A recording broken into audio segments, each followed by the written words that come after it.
The first time Lily spoke into the microphone, the room went completely silent. Not the polite silence of adults waiting for a child to finish, but the heavy kind, the kind that presses against your ears and makes your heart beat louder. The police station interview room smelled faintly of coffee and disinfectant.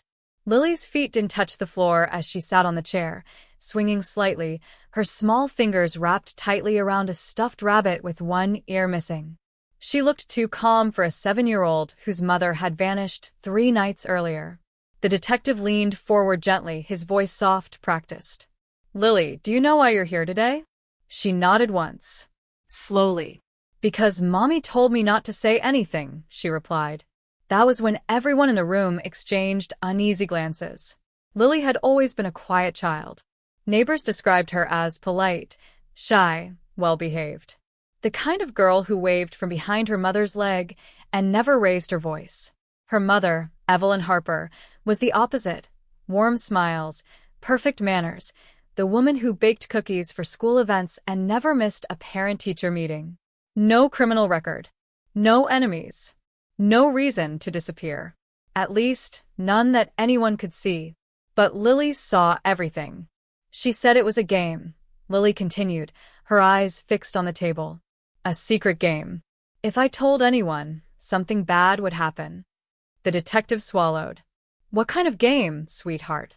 Lily hesitated, squeezing the rabbit harder. Its stitched eye dug into her palm. "The quiet game," she whispered, "where I had to pretend I didn't hear things.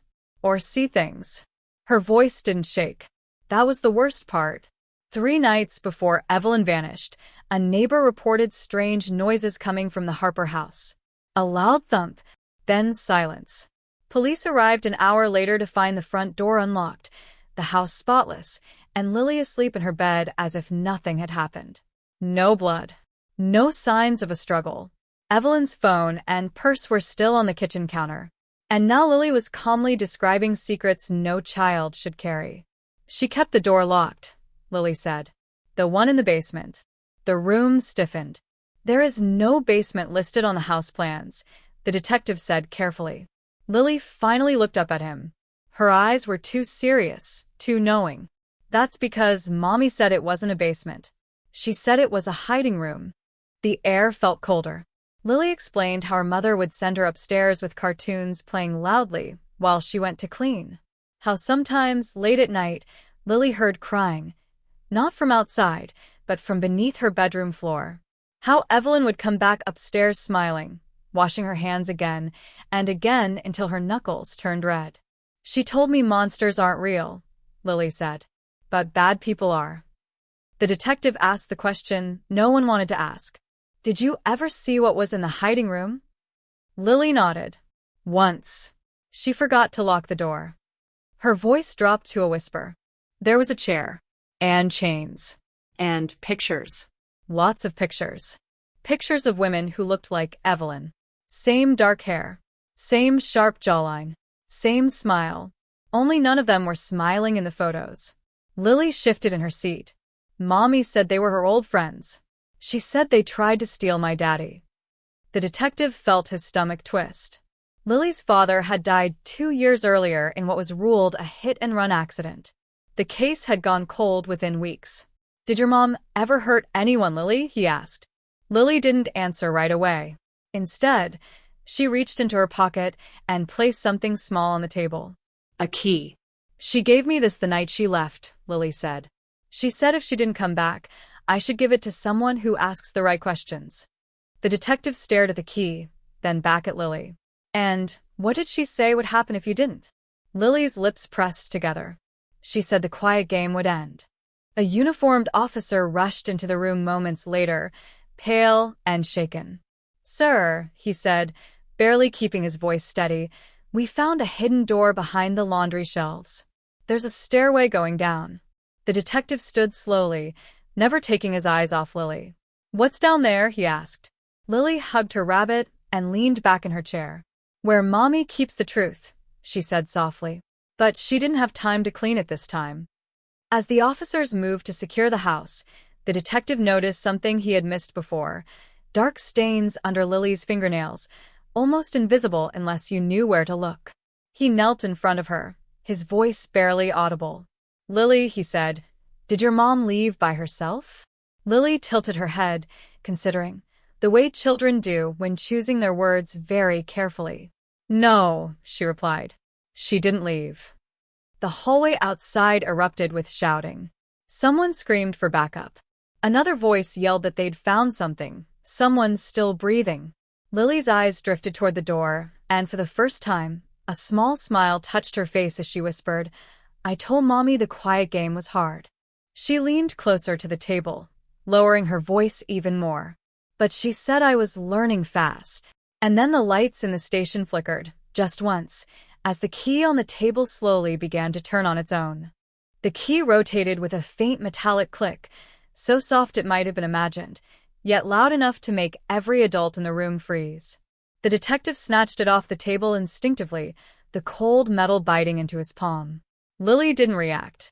She only watched, her expression unreadable, as if this was something she had expected all along. Down the hall, the shouting grew louder, more frantic. Radios crackled. Footsteps thundered across tile.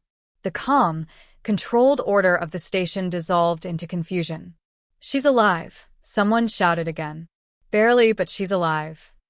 The detective stood, his chair scraping harshly against the floor. "Stay with her," he told the officer behind him, then hesitated, looking down at Lily. "Don't let her out of your sight." Lily met his gaze. "You won't find everything," she said. "What do you mean?" he asked. She shrugged slightly. "Mommy was good at hiding things." The detective didn't respond. He turned and hurried toward the exit, the key clenched in his fist. Outside, squad cars filled the street around the Harper house, red and blue lights painting the quiet neighborhood in violent colors.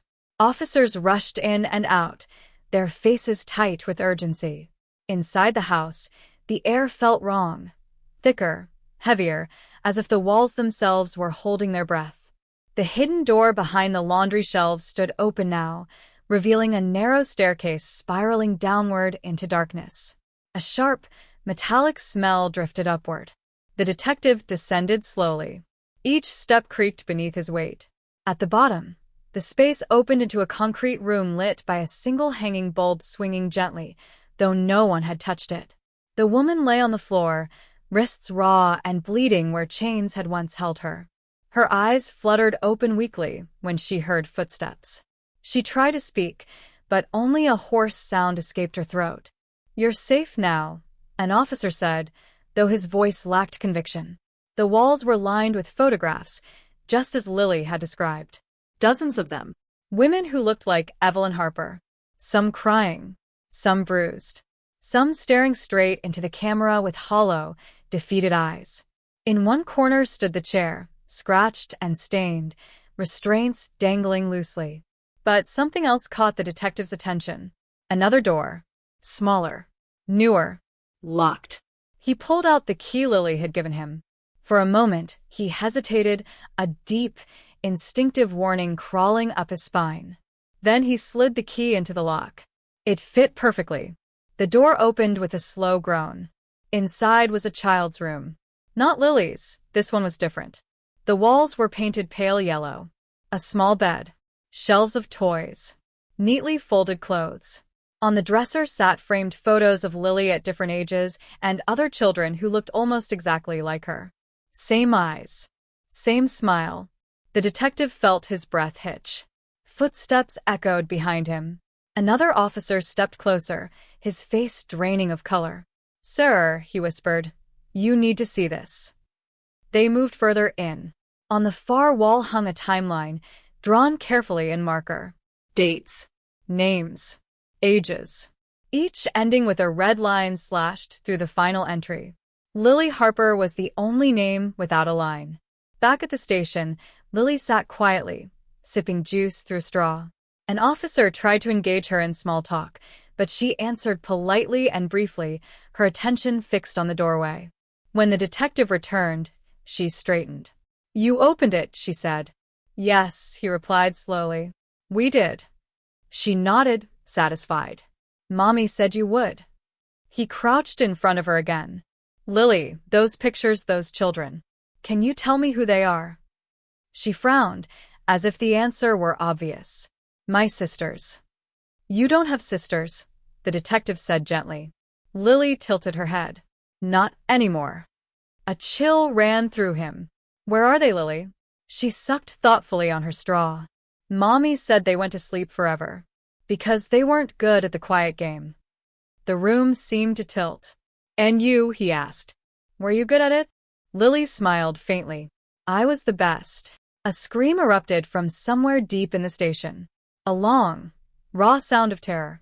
Officers rushed past the interview room, weapons drawn. The lights flickered again, more violently this time. Lily's smile widened just a little. She's waking up, she murmured. Who is? The detective demanded. My mommy. Before he could respond, every screen in the station blinked on at once. Surveillance footage flooded the monitors. Hallways, rooms, exits, until one feed froze on a single image. Evelyn Harper. She stood in a dark corridor somewhere within the building, her face pale, her hair matted, eyes locked directly on the camera. Her lips moved silently. Lily stood up. She doesn't like being replaced, Lily said, walking toward the door. She said when I was ready, I could keep the house. An officer blocked her path. Stay where you are. Lily looked up at him, her expression suddenly cold. You shouldn't touch me. The officer's radio screeched violently, sparks flying as it died in his hand. He stumbled back in shock. The detective reached for Lily, but she slipped past him with impossible speed, disappearing into the chaos of the station. Alarms blared. Doors slammed shut automatically. Somewhere, metal screamed as locks engaged all at once. On the monitors, Evelyn's image tilted her head, mirroring her daughter's movements perfectly. In the basement of the station, a door that had never existed before began to appear, its outline darkening against concrete walls as a small hand pressed against it from the other side, pushing slowly, patiently, waiting to be let in. The concrete around the forming doorway cracked like drying mud, thin fractures racing outward as if the building itself were recoiling. Officers backed away, shouting orders that dissolved into panic when their weapons refused to fire, their flashlights flickering uselessly. The air grew damp and cold, carrying the unmistakable scent of soil and rusted iron. Above, Lily moved through the station with eerie confidence. She didn't run. She walked, barefoot steps silent against tile, passing rooms she had never seen yet somehow knew by heart. Doors unlocked as she approached. Hallway lights turned on just ahead of her and snapped off behind, guiding her forward like a trail only she could see. The detective chased after her, his lungs burning. Lily, he shouted. Stop. She paused at the top of the stairwell leading to the lower levels. Slowly, she turned. You're too loud, she said calmly. Mommy hates loud. The stairwell lights exploded one by one, plunging the space into darkness. The detective stumbled, gripping the railing, listening as Lily's footsteps descended without hesitation, fading into the shadows. In the basement, the impossible door finally opened. A woman stepped through. Evelyn Harper looked wrong. Not injured, not weak, but unfinished, as though parts of her had been erased and rewritten. Her skin was too pale, stretched tight over her cheekbones. Her eyes were wide and bright, reflecting light like an animal's. She inhaled deeply, savoring the air. Messy, she whispered. Officers screamed as the walls began to breathe, literally expanding and contracting, veins of something dark pulsing beneath the concrete. Evelyn smiled, lifting her hand. Chains slid across the floor toward her, coiling lovingly around her wrists. She always was impatient, Evelyn said, glancing upward, as if she could see Lily through the floors above. But she learns. The detective reached the basement just in time to see her. Evelyn, he shouted. It's over. She laughed softly. Over? Her gaze snapped to him. This is inheritance. Behind him, the timeline wall began to bleed, red ink dripping like fresh wounds. Names shifted. Dates rearranged themselves. A new column appeared. Caretaker. Successor. The detective felt the building tremble as Lily stepped onto the basement floor behind him. Evelyn turned, her face softening instantly. "There you are." Lily approached her mother and took her hand without fear. Their fingers interlaced perfectly, as if molded for one another. "I kept the house quiet," Lily said. "I know," Evelyn replied. "I felt it." The detective raised his gun, hands shaking. "Lily, come here." She's sick. "She's dangerous." Evelyn's smile vanished. "She's perfect," she said coldly. "She listens. She remembers. She doesn't waste." The lights overhead burst, showering sparks. Darkness swallowed the room except for the faint glow emanating from the walls themselves. "You used her," the detective said, his voice cracking. "You turned her into this." Evelyn tilted her head. No. "I saved her from becoming prey." She knelt in front of Lily, brushing hair from her face. "Do you remember the first rule?" Lily nodded. "No witnesses." Evelyn stood. The chains shot outward. The detective was slammed against the wall, the impact knocking the air from his lungs. Around him, officers were dragged screaming into the darkness, their voices abruptly cut short as the walls swallowed them whole. "Please," the detective gasped. "She's a child." Evelyn's eyes flickered toward him. So were the others. Lily watched everything silently, her face unreadable. Then she frowned. "Mommy," she said, "you broke the quiet game." Evelyn froze. "You screamed," Lily continued. "When they hurt you." The chains loosened slightly, as if confused. "I was hurt," Evelyn said softly. "That's different." "You said rules never change," Lily replied. The room trembled harder now. Cracks raced up the walls, not violent but deliberate, like something inside stretching awake. Evelyn straightened. "Rules evolve." Lily shook her head. "That's lying."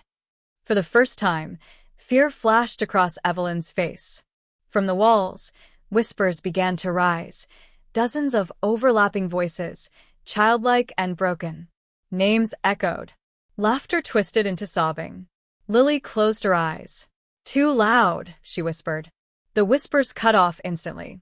The building fell silent. Evelyn stared at her daughter, realization dawning too late. "What did you do?" Lily opened her eyes. "I finished learning." The chains snapped free from Evelyn's wrists and slithered backward, retreating into the walls like frightened snakes. The floor beneath Evelyn softened, turning dark and pliable. "Lily," she said sharply, reaching out. "Stop." Lily took a step back. "You said the house belongs to me now." The floor gave way. Evelyn screamed as she sank, clawing at the concrete as it hardened around her like wet cement setting instantly.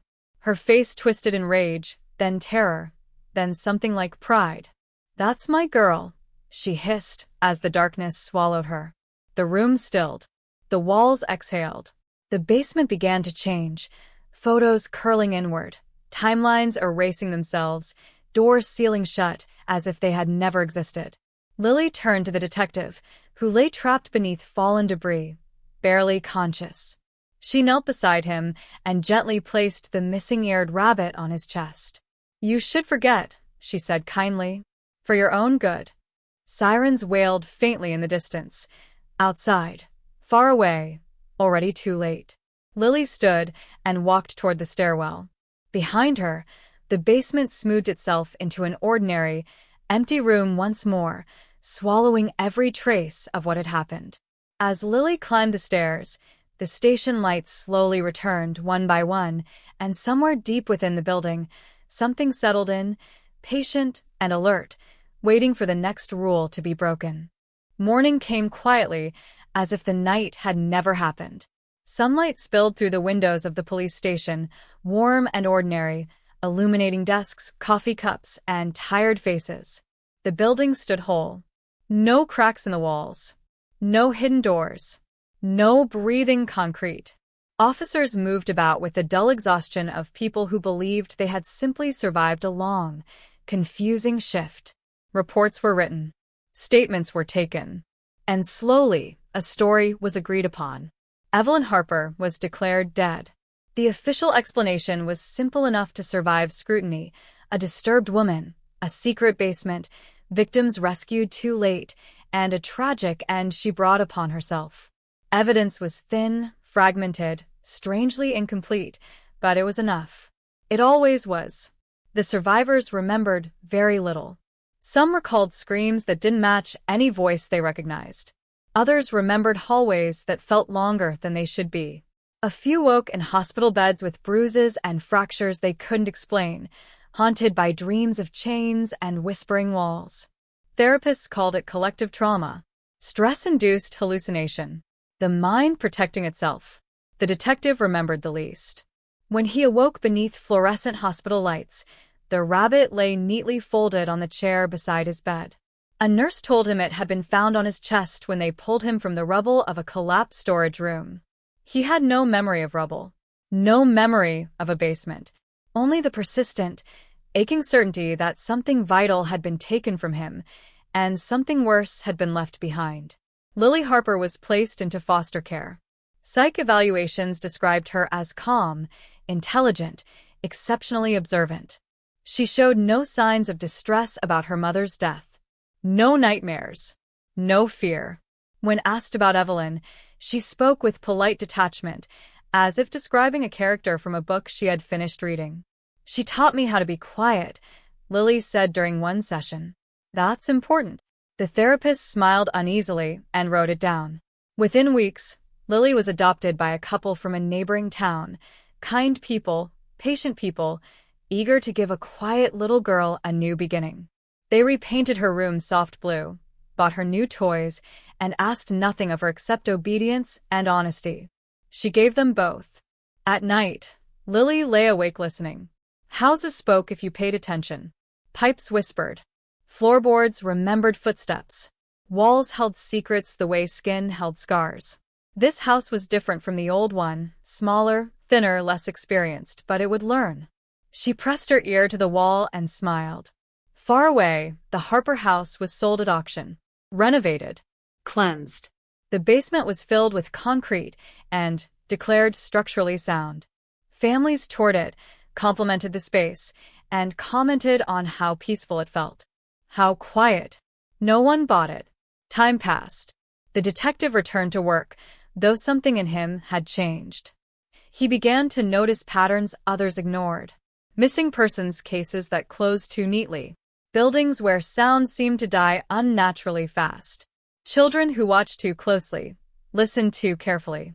Once, while reviewing old files late at night, he found a photograph slipped between pages that didn't belong there. A school picture of Lily Harper, smiling faintly, her eyes far too knowing. On the back, written in careful handwriting, were 4 words. Rules never really end. The photograph vanished the next day. Years later, a different town would experience a different kind of silence. Neighbors would report odd things. A child standing motionless in a hallway for hours, a locked room no one remembered building, adults who began to forget arguments, forget fear, forget names. A teacher would notice that one little girl always finished her work early and spent the rest of class listening, head tilted slightly, as if following a sound no one else could hear. Her name would be Lily. She would grow older without ever seeming to age the way others did. Calm. Polite. Invisible when she wanted to be. People would trust her instinctively, drawn to her quiet certainty, her gentle voice that promised safety through order. She would move often. Houses would change after she left them. And somewhere deep beneath floors and behind walls, rooms would appear where they had not existed before. Waiting rooms, hiding rooms, places where noise went to be corrected. Places that remembered rules long after their makers were gone. The world would continue loudly above ground, busy, careless, convinced monsters were easy to recognize. And Lily would listen. Always listening. Because the quiet game never ended. It was only passed on.